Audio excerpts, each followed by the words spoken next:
updates, and tonight the country's COVID-19 cases have risen to 1,286 after 72 more people tested positive.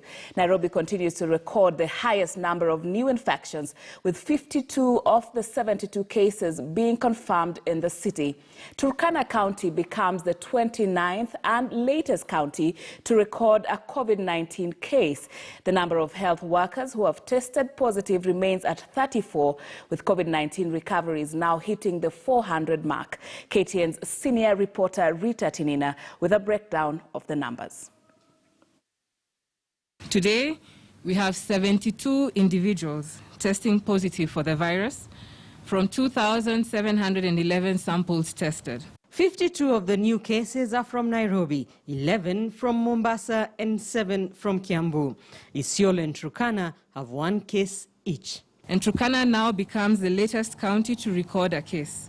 And this brings to total the number of counties that have reported a COVID-19 case to 29. The 52 cases in Nairobi, 21 have been reported in Langata, 15 in Dagoretti North.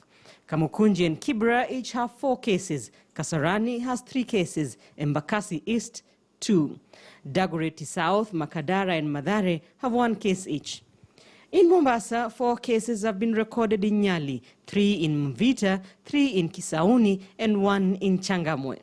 Today, we are happy to inform you that we've discharged another 9 patients who've recovered from the disease, bringing a total of recoveries to 402. 1 more person has succumbed to the disease, bringing the total number of deaths to 52. COVID-19 has led to a marked decline in health-seeking behavior, something the government hopes will change. Our healthcare facilities are safe, our healthcare workers are well trained, they have sufficient quantities of high-quality gear to be able to protect you.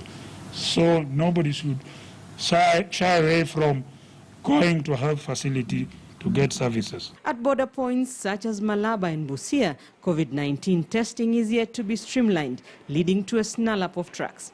East Africa Community Transport Ministers are set to meet this week in search of a solution. Because we have not come up with a cohesive plan as an EAC, as the East African community, you find that one country has been able to put this particular measure in place. That is what is leading to our problems. But even today, there's a team of PSS who are at Malaba to be able to address these issues. Face mask and Rita other Tinina, PPEs, KTN News. Ventilators.